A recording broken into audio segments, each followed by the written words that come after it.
안녕하세요. 사연을 듣는 여러분께 인사부터 올려봅니다.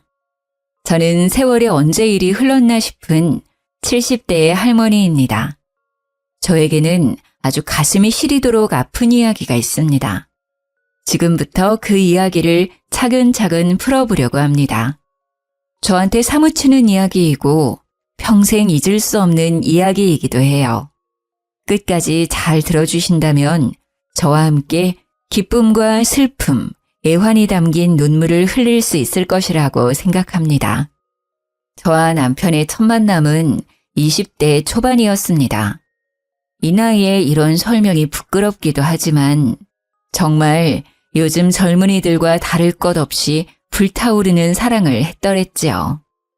그때부터 키워온 사랑으로 20대 중반에 들어섰을 때는 결혼까지 하게 되었습니다. 지금이야 결혼 정년기가 30대로 늦춰졌다 했지만 그 당시에는 20대 초반에도 결혼을 하는 사람들이 수두룩했답니다. 저도 집안에서는 노처녀 소리를 듣기 일보 직전인 딸이었습니다. 집에서는 제 결혼에 당연히 두 손을 들고 환영을 해주셨고요. 양가의 넉넉한 지원은 없었지만 그래도 두 다리 뻗을 수 있는 공간은 얻을 수 있었습니다.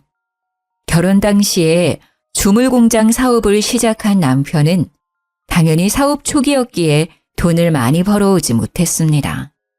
남편과 저는 손가락을 빨다 잠이 드는 날이 있을 정도로 힘들게 아끼고 아끼면서 공장을 운영하며 살았습니다. 정말 어떤 날은 라면이 한 개밖에 남지 않아서 푹 끓여 면발이 퉁퉁 불어날 정도의 라면을 나눠 먹기도 했습니다. 그렇게 고생을 하다 보니 저희 부부에게 해 뜰 날이 언제쯤 올까 싶기도 하고 참 고민이 많았습니다. 저희 부부의 고된 사정을 아는 양가 부모님께서 가끔 생활비를 지원해 주시기도 했지만 두 집 모두 넉넉하지 않았기 때문에 손을 벌리는 것도 한두 번이 전부였죠. 자연스럽게 우리 부부에게 큰 고민거리로 다가온 것은 바로 이세에 관한 문제였습니다. 덜컥 아이를 갖게 되면 정말 아이를 굶겨 죽일 수도 있겠구나 하는 마음이 들었던 것입니다. 저와 남편은 고민 끝에 일을 해야 하는 남편 대신 제가 피임 시술을 산부인과에 가서 받기로 하면서 아이를 가지지 않기로 결심했습니다. 주물공장을 운영한 지 4년 차가 되었을 때 그제서야 남편의 사업은 빛을 발하기 시작했습니다. 저희에게 단칸방 살림을 청산할 수 있는 기회가 생겼고 큰 집으로 이사를 가고 고기도 마음껏 먹을 수 있는 형편이 된 것입니다.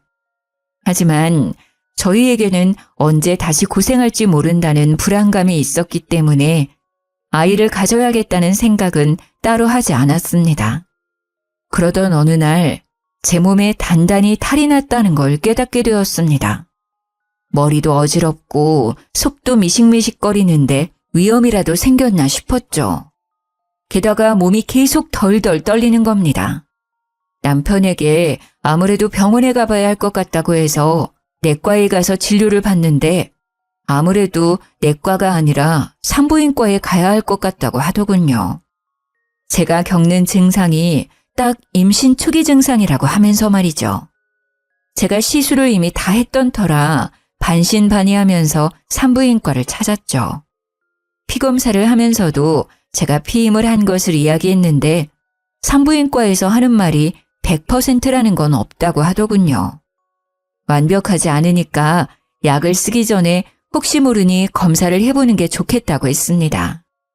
피를 뽑고 대기실에서 남편과 손을 꼭 잡고 기다리고 있는데 임신이 맞다고 이야기를 하는 겁니다. 저와 남편은 너무나도 놀랐어요. 그 작은 확률을 뚫고 생겨난 아이인데 어찌 놀라지 않을 수가 있겠습니까? 병원에서는 좋지 못한 저와 남편의 표정을 보고 혹시 낳을 생각이 없냐고 물어보더군요. 분명 아이는 가지지 않겠다고 결심했었으나 막상 작은 쌀알 같은 우리 아이가 제 뱃속에 자리 잡고 있다고 하니 낳을 생각이 없습니다 라는 말은 못하겠더군요. 의사 선생님께 피임 시술을 한 것은 태아 이게 무리가 없느냐, 여기 오기 전에 속이 좋지 않아서 소화제를 먹었는데 괜찮느냐 여러 질문을 했습니다. 의사 선생님께서는 별 문제 없을 거라고 초음파를 봐야 알겠지만 아직 얼마 되지 않았을 거라고 하더라고요. 초음파를 보니 임신 8주 차라며 아이 심장도 잘 뛰고 있고 지금 봐선 아무 문제도 없으니 산모님은 걱정하지 말라고 하시대요. 출산에도 전혀 무리가 가지 않을 거라고 하시며 저에게 임신을 축하한다고 말을 전해주셨습니다. 남편과 저는 그 작은 확률을 뚫고 생긴 우리 아이를 낳기로 결심했습니다. 그때부터 남편은 제 발이 닿으면 안 되는 사람처럼 저를 안고 업고 다니곤 했습니다. 시댁과 친정에서도 오랜 시간 아이 소식이 없었던 저희에게 축복이 찾아온 것이라며 진심으로 축하를 해주셨습니다. 10개월을 꼬박 품었던 우리 아이가 우렁찬 소리를 내며 제 품 안에 핏덩이인 채로 안겼을 때는 정말 눈물이 앞을 가렸습니다. 너무너무 아프고 힘든 출산이었음에도 불구하고 그 아픔이 전부 잊혀지는 듯한 기분이 들었죠. 아이를 낳고 몸조리를 하고 회복을 하는 도중에도 시댁이고 친정이고 할 것 없이 저의 손발이 되어주셨고 많은 도움을 주셨습니다. 아무것도 모르는 초보 엄마를 위해 양가 어르신들이 두 팔을 걷고 나서주신 것이죠. 전몸살이라도 나면 친정어머니고 시어머니고 할 것 없이 제 몸살을 풀어주시려 온몸을 주물러 주시기도 했고요. 아이가 하도 울어대니 그 아이를 업고 달래느라 잠이 부족한 저를 위해 시부가 아이를 대신 달래주시기도 했죠. 온 가족이 아이의 눈앞에 알짱거리며 살펴주신 덕분인지 우리 아이는 정말 사랑을 듬뿍 받으며 하루가 다르게 무럭무럭 자랐습니다. 거기다가 집에 떡하니 아들을 낳은 덕에 시댁에서도 친정에서도 서로 경쟁하듯이 지원을 해주시고 싶어 하셨습니다. 물론 두 집 모두 넉넉한 살림은 아니었기에 돈으로 보여주셨다기보다는 행동으로 보여주셨죠. 그렇게 하루하루를 울어도 보고 짜증도 내고 행복함에 젖어 아이를 키웠고 아이는 기어다니다가 걸어다니게 되고 뛰어다니며 말썽을 피우는 나이가 되었습니다. 아이가 4살이 지난 어느 날, 그날은 우리 시부가 아이를 데리고 시장 구경을 다녀오겠다며 현관문을 나섰습니다. 걱정이 조금 되긴 해서 시부에게 아이 손을 꼭 잡고 가셔야 된다고 신신당부를 했죠. 최근 들어 시부의 건강이 많이 나빠지기도 했고 깜빡깜빡 하시는 증상이 늘어서 걱정이 되었거든요. 시부가 나이가 있으니 언제 쓰러질지 모른다는 불안감에 손주와 더 많은 시간을 보내고 싶다고 요 앞에 시장에 잠시 나갔다 오겠다고 하셔서 어쩔 수 없이 허락을 했습니다. 4살이 된 우리 아이는 솜사탕에 푹 빠져서 시장에 간다고 하니 신이 나서 발을 동동 굴렀죠. 시부와 아이만 보내는 게 마음에 걸려 결국 제가 따라가겠다고 시장에 간 김에 장이라도 보고 오겠다고 하니 시모가 말리더군요. 집은 본인이 지키고 있을 테니까 이참에 목욕탕이라도 다녀오면서 쉬는 게 어떻겠냐고 하셨습니다. 제가 목욕탕에서 몸을 지지는 걸 참 좋아했었는데 아이가 태어나고부터는 한 번도 가지 못했었거든요. 목욕탕 소리를 듣자 갑자기 온몸이 뭉치는 느낌이 들었고 뜨거운 탕에 들어가서 노곤노곤하게 몸을 풀고 싶다는 생각이 들었습니다.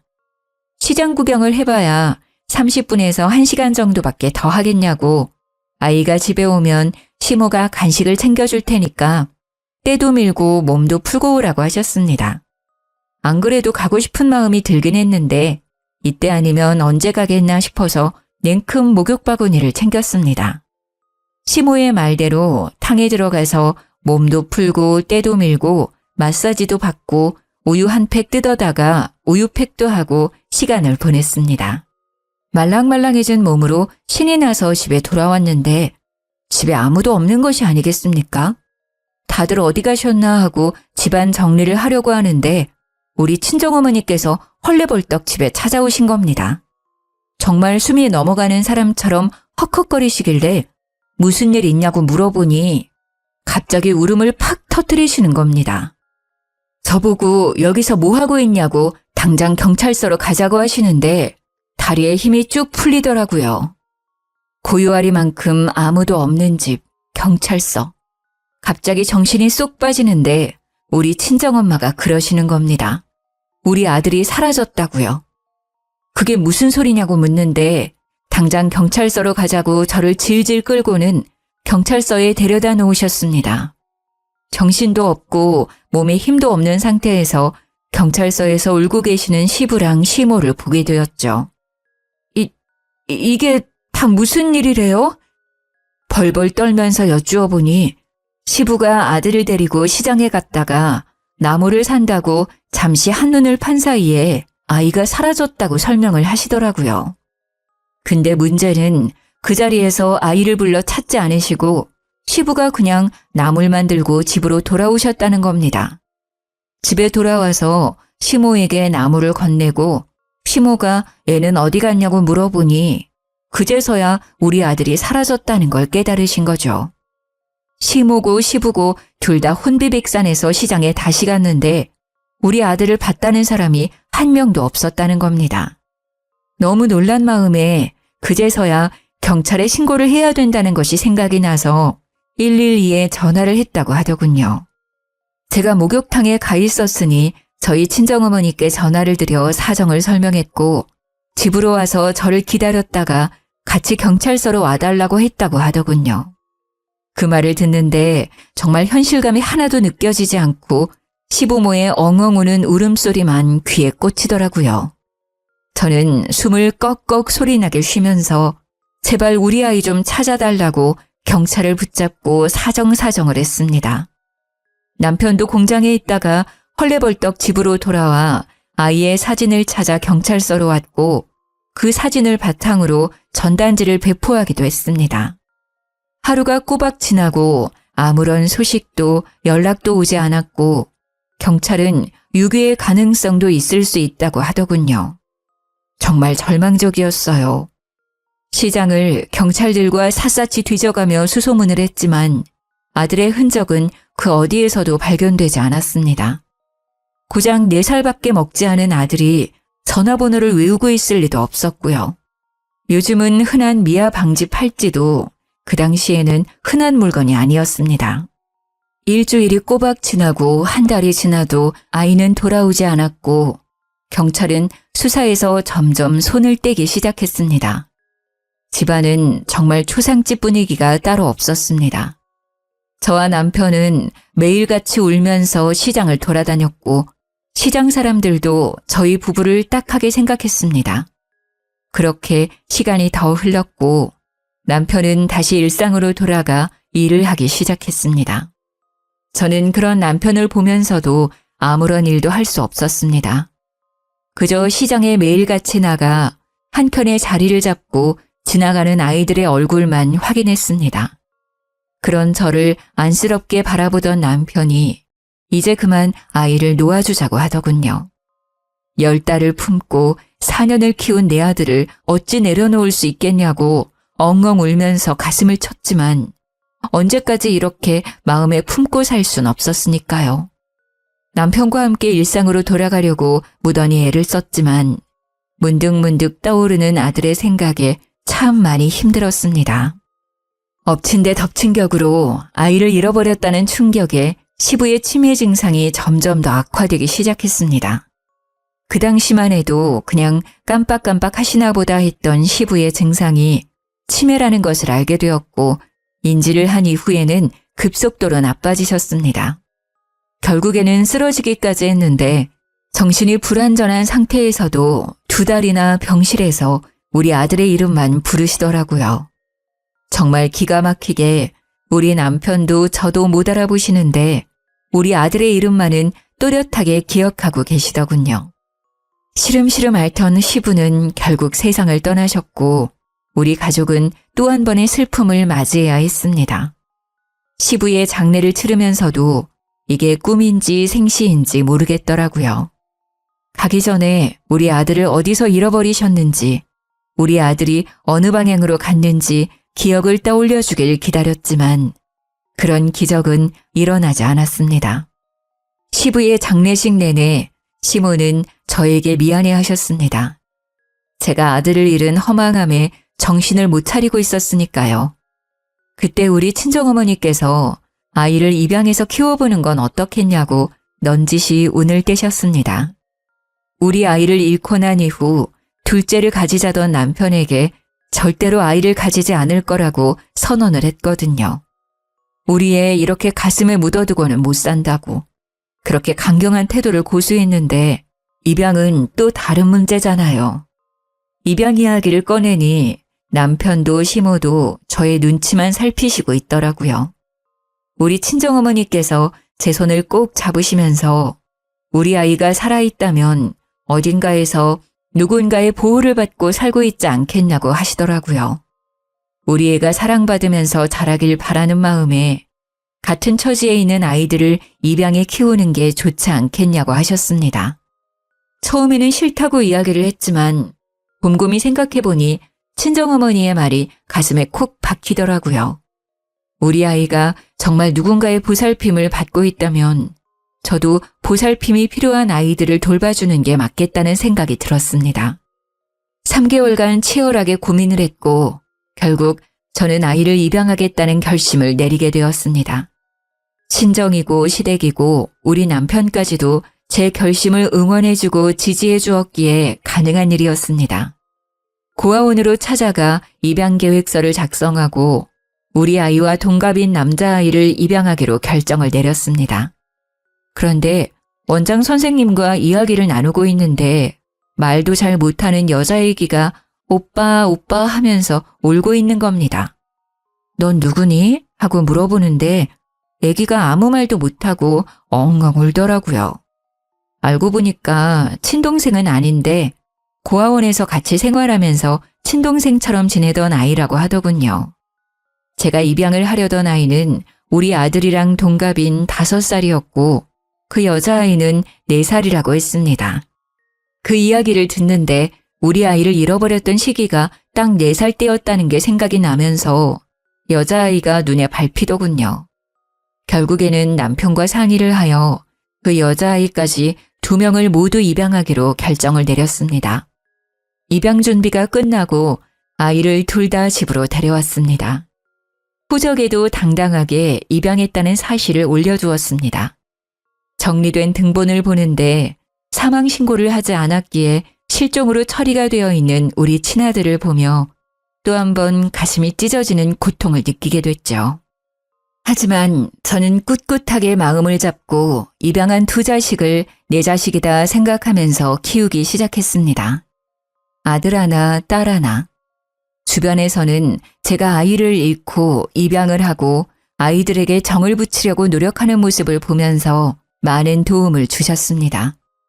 우리 아들을 잃어버렸던 트라우마가 단단히 있었던 터라 아이들이 절대로 혼자서 돌아다니지 못하게 했지요. 아이들이 자라서 중학생이 되고 고등학생이 되고 대학생이 될 때까지도 물가에 내놓은 아이 보듯 돌봤습니다.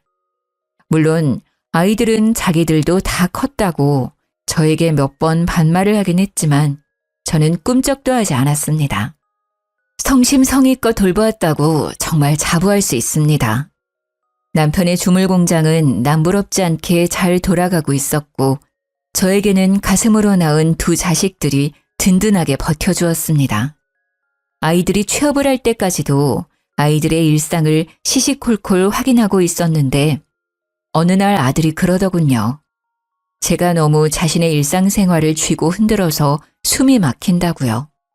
자기를 아직도 5살 먹은 아이로 보는 것 같다고 이제는 자유롭게 살 수 있게 냅두라고 하더군요. 머리를 한 대 띵 하고 맞은 기분이 들었습니다. 저는 아이를 잃어버린 트라우마로 조심했을 뿐이라고 생각했는데 아이들에게는 그게 감옥 같았다고 하더라고요. 이제 취업도 하고 결혼도 하고 해야 하는데 나중을 생각하면 미리 말해두는 게 좋을 것 같다는 생각을 했대요. 그러면서도 제 눈치를 보는데 그제서야 우리 애들이 성인이구나. 이제 모든 걸 다 스스로 할 수 있는 애들이구나 하는 걸 느꼈습니다. 그 뒤로 저도 아이들에 대한 간섭과 관심을 조금 줄이게 되었죠. 세월이 흘러 아들이 중소기업에 취업을 하게 되었고 딸은 백화점에 취직을 하게 되었습니다. 둘 다 취직을 하고 나니까 회식이다 야근이다 하면서 집에 늦게 들어오는 일이 잦아지더라고요. 집에 들어와서 정말 잠만 자고 아침 일찍 출근하는 날도 빈번했고요. 엄청 바쁘게 사는 와중에도 아이들 걱정에 잠을 못 자겠더라고요. 직장 생활을 하는 아이들을 보니 마음이 헛헛해지기도 했고요. 아이들이 취직을 해서 월급을 받기 시작했으니 각자 생활비는 벌어서 쓰는 걸로 생각하고 있었습니다. 당연히 용돈도 끊었는데 아이들이 우리 남편에게 왜 용돈을 주지 않냐면서 따지고 있더라고요. 제가 너희들도 돈을 벌고 있는데 웬 용돈 타령이냐고 했죠. 그러니까 애들이 너무 당당하게 자기들 월급은 카드값으로 이미 다 나가고 없다면서 현금을 좀 달라고 하는 겁니다. 카드를 도대체 얼마나 긁어댔으면 월급이 하나도 남지 않냐고 하니까 딸이 하는 말이 취업도 했으니 명품 가방도 하나 필요하고 옷도 새로 샀다고 하는 겁니다. 사치를 부리느라 카드값이 어마어마하게 나왔다면서 용돈을 넉넉하게 달라고 손을 내밀더라고요. 아들에게 너는 왜 월급을 탕진했냐고 물으니 출퇴근하는데 필요할 것 같아서 차를 샀다고 하는 겁니다. 문제는 지 월급이 뻔한데도 불구하고 차는 좋은 거 끌고 다녀야 하지 않겠냐고 외제차를 떡하니 구입해서 온 거죠. 순간 골이 띵 하고 아파서 머리를 부여잡으니 애들이 잔소리를 듣기 싫었는지 먼저 선수를 치더군요. 지네들이 친자식이 아니라서 용돈도 이제 안 주는 거냐며 다른 집은 취업 선물로 가방도 사주고 차도 사준다고 하더라고요. 그 말에 평생을 내 자식처럼 보살폈던 아이들에게 상처를 입었습니다. 남편이랑 저랑 둘 다 하늘이 무너지는 듯한 기분이 들었습니다. 저도 순간 마음이 격해져서 아이들에게 큰 소리를 내고 말았죠. 내 자식 잃고 너희들 데려다가 내 자식처럼 키운 거 다 알고 있지 않냐고요. 가슴으로 낳은 자식이다 생각하고 평생 뒷바라지를 했는데 그런 소리를 할 수 있냐고요. 엄마, 농담이지. 뭘 그렇게까지 정색을 하고 그래? 그러지 말고 용돈이나 좀 줘요. 라고 했습니다. 아이들은 그 이후로도 간간히 돈이 없다며 남편과 저에게 용돈을 타갔습니다. 남편의 주물 공장이 그나마 건재했기에 가능한 일이었습니다. 애들이 사회생활을 하면서 돈을 쓰는 게 무섭지도 않은지 물 쓰듯이 쓰더라고요. 월급 200만 원 받는 걸로 사치를 어찌나 하던지 딸방에는 점점 명품 가방이 늘어났고 아들은 차에 돈을 쏟아붓더군요. 저와 남편은 기가 막혀서 혀를 내두를 정도였습니다. 그렇게 철없이 살기를 몇 년. 아들이 32살이 되었을 때 우리 시모가 노환으로 세상을 떠나게 되었습니다. 지병이 있었지만 몇 년 더 사실 줄 알았는데 이렇게 일찍 가실 줄 몰라서 내내 장례식장을 지키며 하염없이 눈물을 흘렸습니다. 우리 시모가 저에게 마음에 묻어둔 자식이 있어 이렇게 병이 났나 보다 하셨는데 잃어버린 제 아들이 생각이 나서 한참을 더 울어야 했죠. 장례식장을 지키며 손님을 맞이하고 있는데 자식이라는 것들은 일이 바쁘다며 코빼기도 비치질 않더군요. 회사에 급한 일이 있다면서 잠시 다녀오겠다고 나가더니 술 냄새를 풀풀 풍기면서 돌아오지를 않나.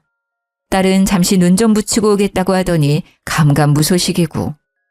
조문 오신 옆집 아줌마가 딸이 웬 남자랑 카페에서 놀고 있던데 그쪽 사위냐고 물어보시더라고요. 아무리 피가 섞인 가족이 아니라고 해도 이렇게까지 정없이 굴 일인가 싶어서 너무하다는 생각까지 들었습니다.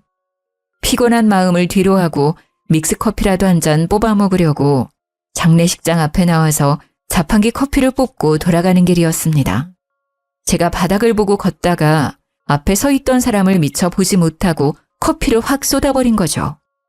뜨거운 커피가 손에 쏟아지는데 너무 놀래서 앞에 서 있던 총각에게 괜찮냐고 물어보는데 글쎄 그 총각이 의사였나 보더라고요.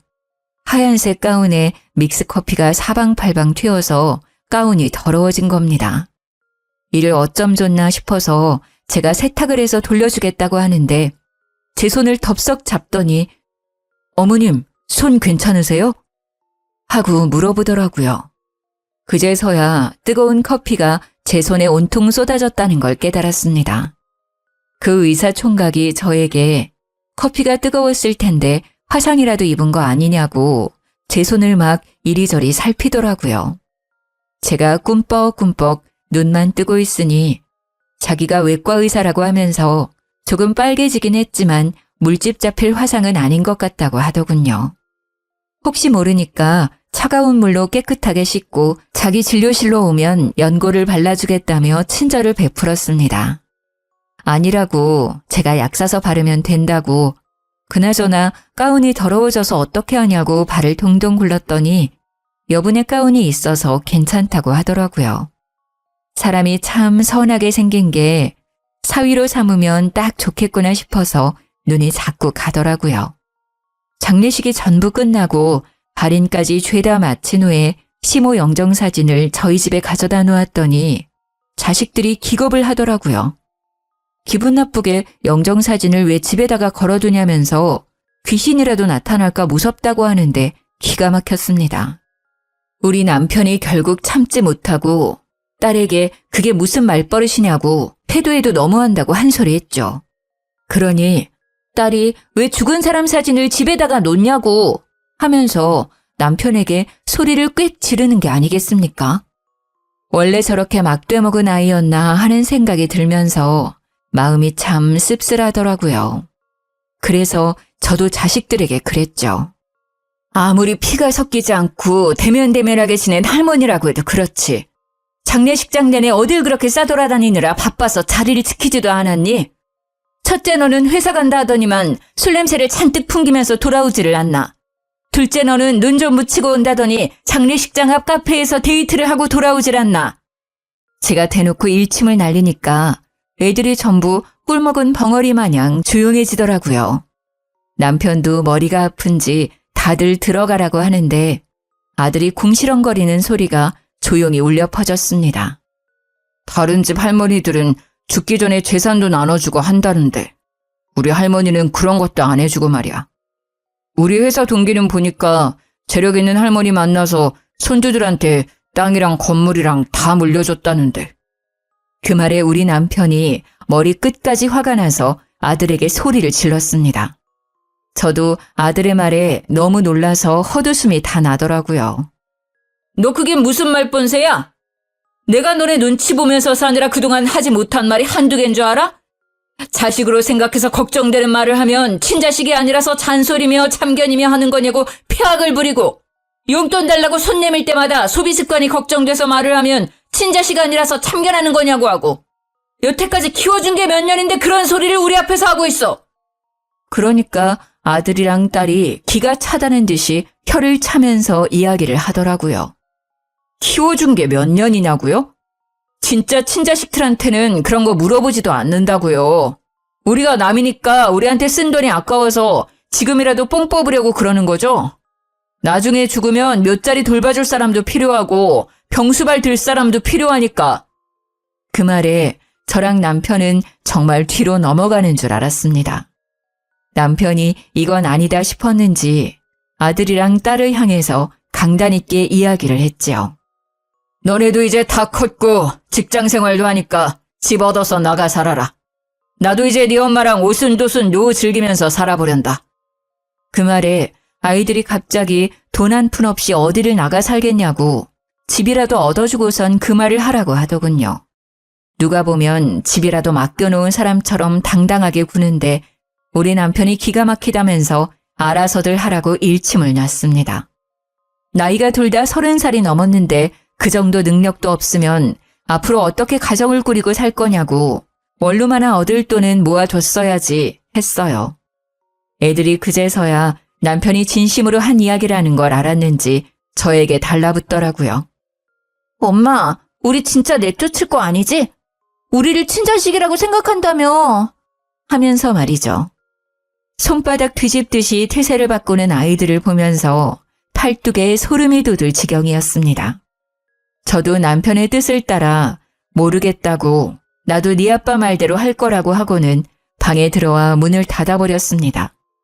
그 다음 날부터는 진짜 내쫓길까 무서웠는지 지들이 집 청소도 하고 설거지도 하면서 우리 부부 눈치를 보더군요.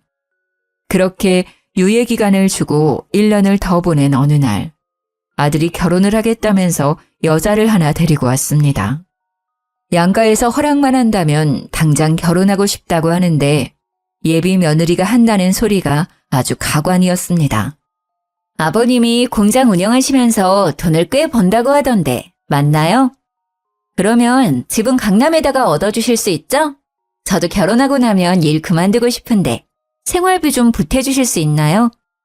그 말에 우리 남편이 열이 받아서 생활비를 왜 우리가 보태주냐고 결혼했으면 가정은 스스로 돌보는 거라고 했습니다.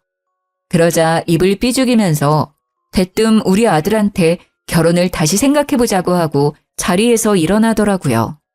뭐 저런 게 다 있나 하는 얼굴로 바라보고 있는데 아들이 벌떡 일어나서는 아빠 하면서 남편을 부르더라고요. 저랑 남편은 결국 며칠간의 논의 끝에 아들에게 집은 구해주고 생활비는 보태주지 않는 방향으로 합의를 보고 결혼을 시켰습니다. 강남은 아니었지만 회사 가까운 곳에 집을 얻어주면서 더 이상 우리에게 돈돈거리지 말라고 선언을 했죠. 아들 장가 보내고 한시름 놨다 싶었는데 몇 개월 뒤에 딸도 결혼을 하겠다고 하면서 오빠한테 집을 해줬으니 자기도 해달라고 하더군요. 둘 다 자식인데 어떻게 한 놈만 해주고 한 놈은 무시할 수 있겠습니까? 남편이 공장 대출을 받아서 집을 해주고는 저에게 공장 대출금만 갚고 나면 모든 걸 다 정리하고 쉬자고 하더군요. 5년이란 세월이 흐르는 동안 공장을 담보로 저금리 대출을 받았던 돈은 다 갚았고 공장도 웃돈을 주고 팔았습니다. 우리 자식들은 아들, 딸을 낳고 잘 살고 있었고 저희 친정엄마는 노환으로 인해 병원에 입원을 하게 되었습니다. 병원에 입원해 있는 동안 우연히 예전에 커피를 쏟았던 그 의사 선생을 다시 만날 수 있게 되었습니다. 우리 친정엄마가 병원에 입원해 있어서 자주 온다고 하니 가끔 병실에 인사도 하러 오고 같이 자판기 커피를 뽑아 마시며 시간을 보내기도 했죠. 물론 의사 선생이 많이 바빠서 오랜 시간 이야기를 나눌 순 없었지만 일주일에 한두 번 5분에서 10분 이야기를 나누는 시간이 참 즐거웠습니다.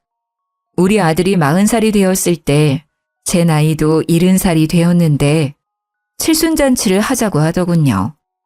아이들이 먼저 말을 꺼내길래 당연히 자식들이 준비해 주는 줄 알았더니 지들은 돈이 없으니 저보고 예약을 하라고 하더군요. 고급 호텔에서 격식 있게 하자며 1,000만 원이 든다고 말하는데 어휴, 제가 올 사람도 많지 않은데 뭘 그리 비싼 곳에서 하자고 하냐. 그냥 가족들끼리 간단하게 밥 먹고 끝내자고 했습니다. 제 생일잔치에 제 돈 내고 그리 비싼 곳에서 할 필요가 없었으니까요. 그러니까 자식들이 공장 팔아서 돈 좀 받지 않았냐고 자기들 처가 시댁 식구들에게 자랑을 좀 하게 돈을 쓰라고 하는 겁니다.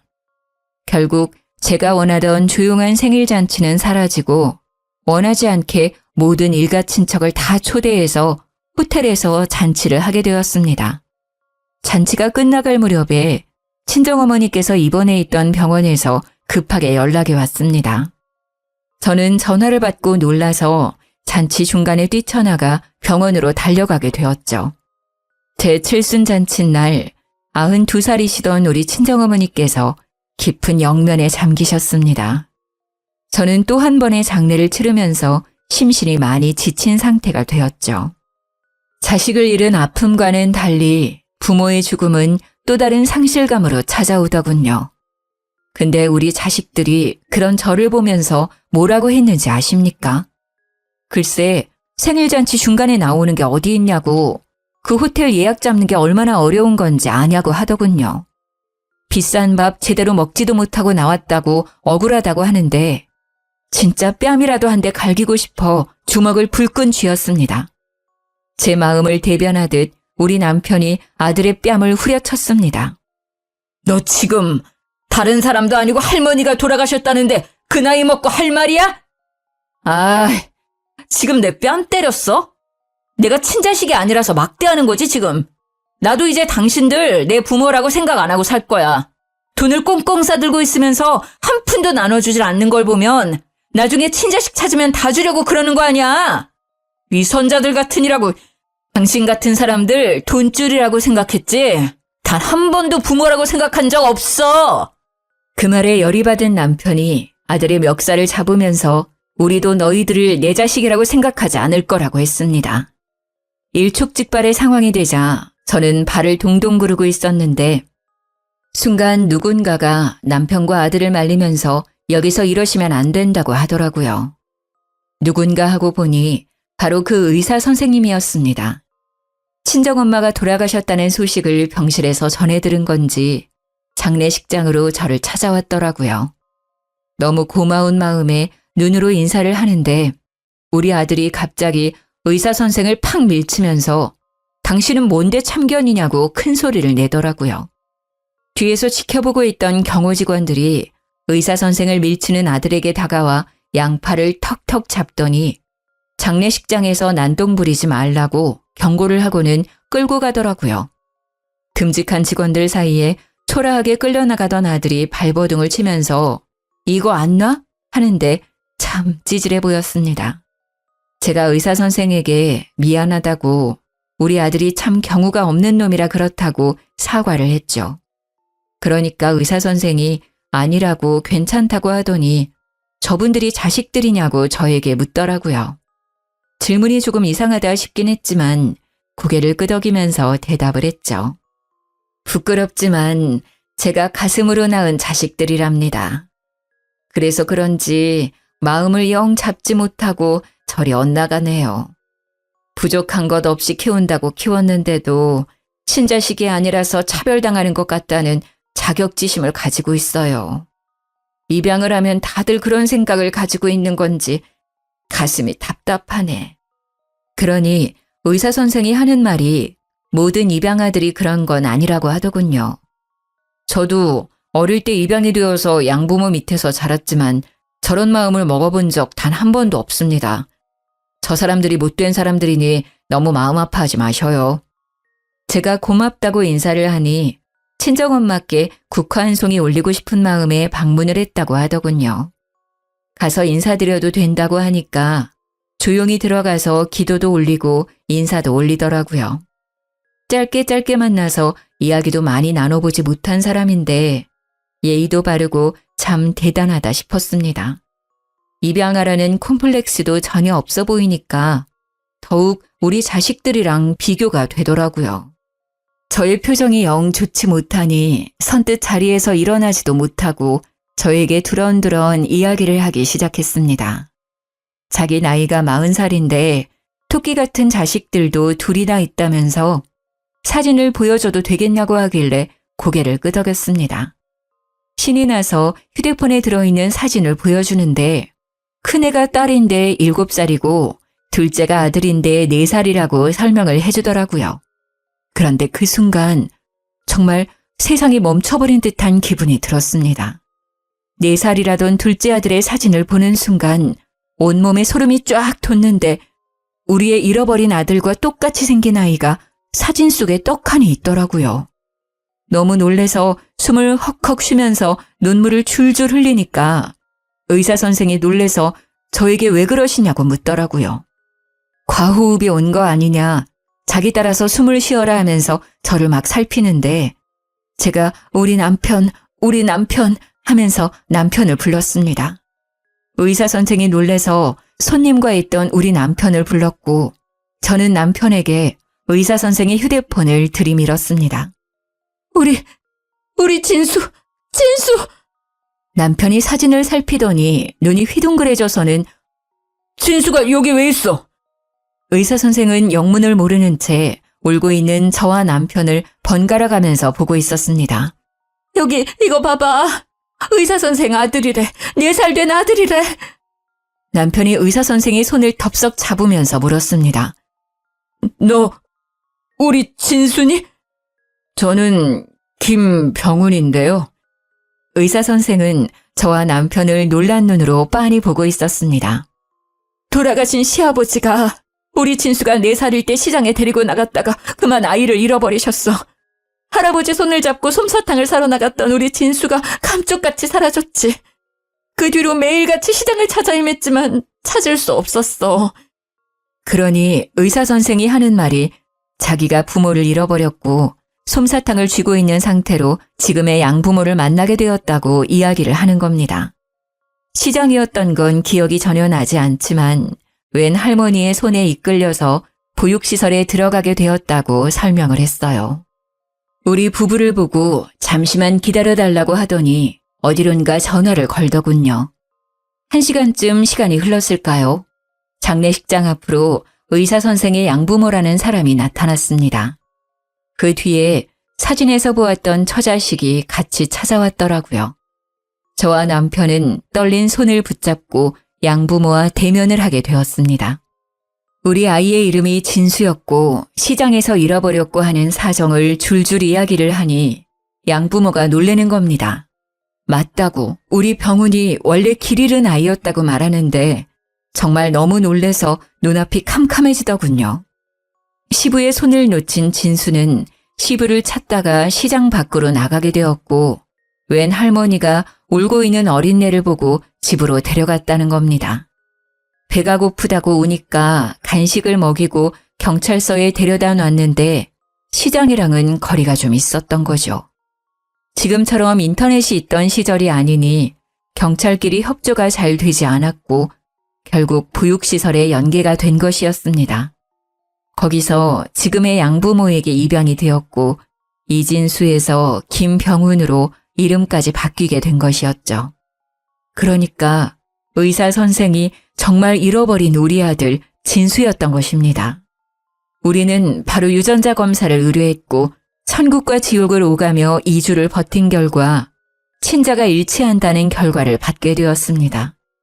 양부모도 우리 아들 진수도 진수의 처와 자식들까지도 우리 부부에게 고생했다고 눈물바람으로 인사를 전하더라고요. 저희도 고생했다, 고맙다, 버텨줘서 고맙다 인사를 했습니다. 그 뒤로 진수는 저희와 양부모를 오가며 아들 노릇을 톡톡히 하기 시작했습니다. 며느리와 손주들까지도 얼마나 성심이 곱던지 뒤늦게 나타난 저희 부부가 부담스러웠을 텐데도 진심을 다해 살갑게 굴더군요. 낯설어하는 손주들과 친해질 수 있도록 따로 시간까지 마련해 주었습니다. 장례식장에서 그 소란이 일어난 이후 우리는 입양한 아들, 딸과는 완전히 인연을 끊었습니다. 간간히 주던 생활비를 끊어버리니 또 한 번 난리를 쳤죠. 손주들 조기 유학을 보내야 한다며 지원을 해달라고 뻔뻔하게 굴길래 내쫓았습니다. 딸 역시 자기 가게를 내고 싶다며 돈을 달라고 하길래 일 없다고 내보냈죠. 둘 다 돈을 주지 않으니 집에 찾아와서 입양한 자식은 자식이 아니냐 똑같은 소리를 하길래 딱 잘라서 이야기를 했습니다. 부모라고 생각도 안 한다고 할 때는 언제고 돈 필요할 때만 부모냐? 너희에게 진심으로 실망했고 지금까지 지원해준 돈만 해도 충분하다 생각이 든다. 너희의 뻔뻔함에 치가 떨리니 지금이라도 파양을 할 생각이다. 끝까지 1억을 주면 조용히 파양당하겠다고 고집 부리는 것들을 보면서 혀를 내둘렀습니다. 저희는 변호사의 도움으로 파양 신청을 했고 그 이후로도 자식들 유학비 지원해달라, 빚 좀 갚아달라 하면서 몇 번이나 찾아오는 걸 돌려보냈습니다. 뒤늦게 만난 친아들에게 부담이 되고 싶지 않아서 노후 자금을 아끼며 잘 살고 있고 난동을 부린 파양당한 자식들은 접근 금지까지 신청해 두었습니다. 키운 정의에 마음이 아프긴 했지만 뻔뻔하게 부모를 돈이라고만 생각하는 그들은 없는 게 낫겠다 싶더라고요. 앞으로의 여생이 얼마나 남아있을지 짐작이 가진 않지만 뒤늦게 찾은 우리 아들 진수와 함께 행복한 여생을 보내려고 합니다. 손주들과 며느리까지 알뜰살뜰하게 챙기면서 지금부터라도 진짜 가족의 정을 나누며 살아갈 겁니다. 제 이야기는 여기까지입니다. 들어주셔서 감사해요.